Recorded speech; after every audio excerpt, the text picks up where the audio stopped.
Hello everyone, welcome back to Pathshala and welcome back to the third part of chemical control and coordination.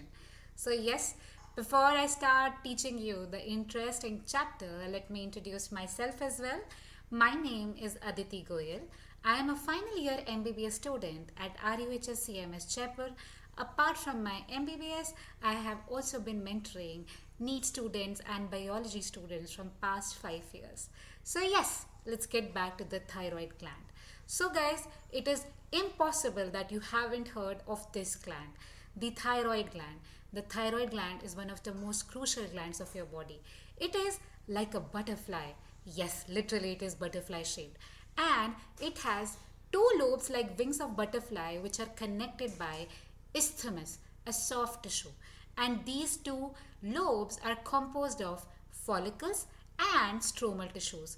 Two important hormones that are synthesized by the thyroid gland are T4 and T3.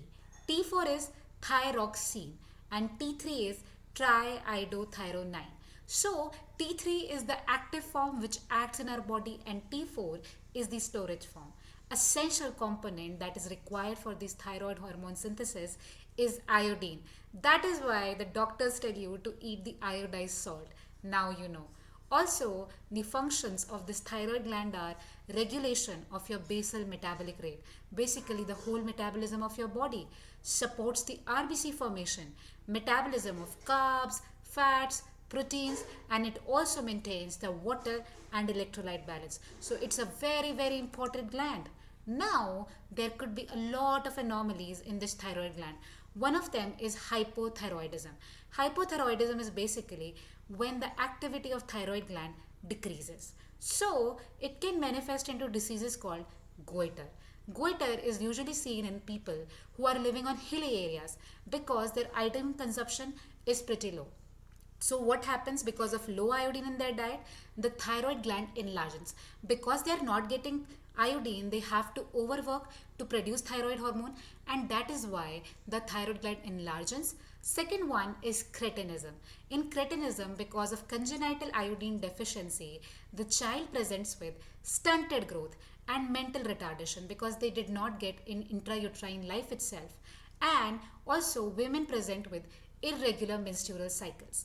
Hyperthyroidism, on the other hand, is when thyroid gland is producing overactively. It is producing too many hormones. So it can manifest into Graves' disease, which is also called as exophthalmic goiter. We see enlargement of thyroid, the eyeballs come out, protrusion of eyeballs, and we saw that thyroid maintains the basal metabolic rate. So here we see the basal metabolic rate increases, and since the metabolism increases, despite eating food, the patient keeps losing the weight. All right. So now with the thyroid gland, it has a small partner of it.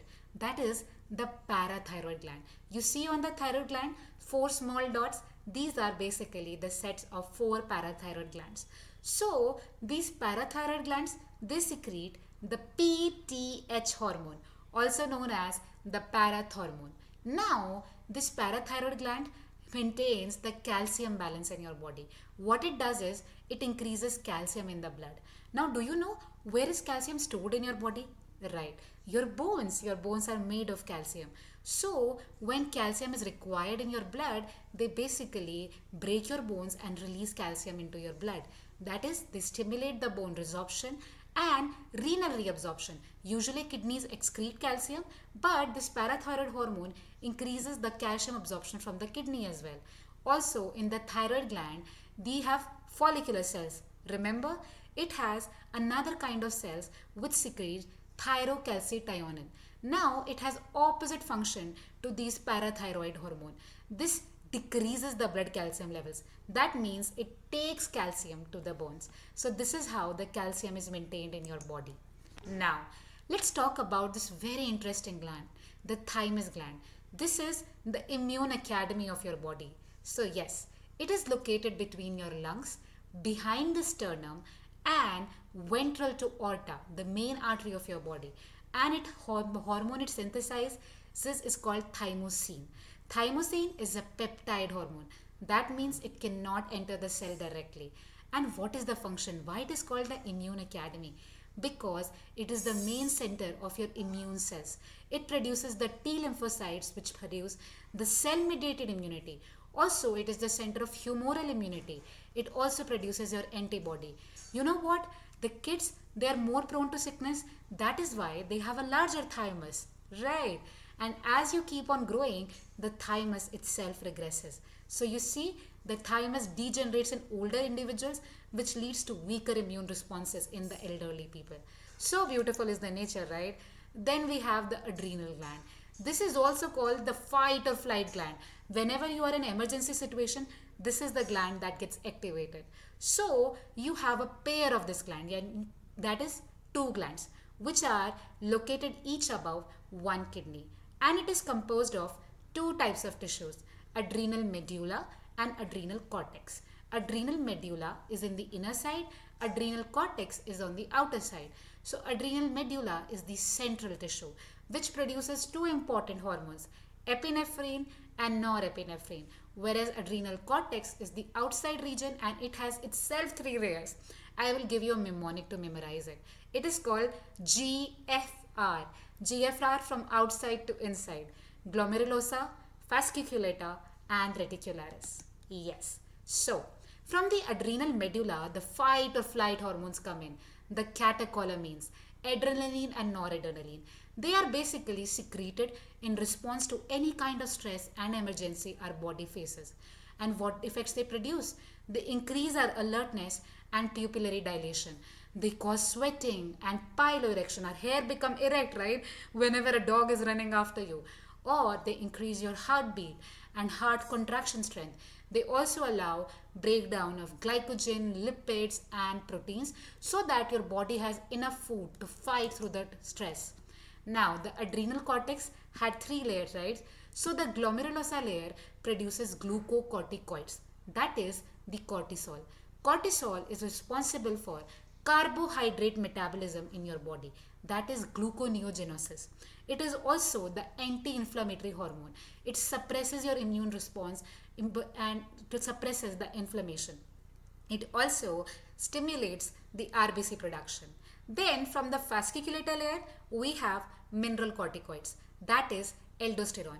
Aldosterone is responsible for regulating water and electrolyte balance in your body. It causes reabsorption of sodium from kidney tubules and excretion of potassium. So, if the adrenal cortex does not function, which disease happens?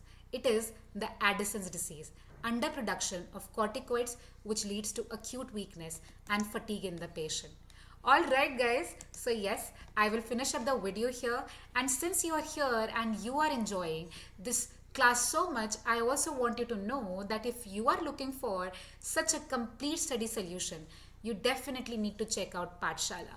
They offer one-on-one live classes, instant doubt solving, premium study materials that cover all grades and all boards. It's basically like having a tutor in your pocket. To get started, just download the app using the link in the description box below. Search for the subject you want to connect to and they will connect you with the best teachers in the country. Seriously, go and check them out. The link is right there in the description box below. Also guys, please subscribe to the channel. Please like, comment and share so that I can bring you all more such interesting videos. Keep studying and all the best.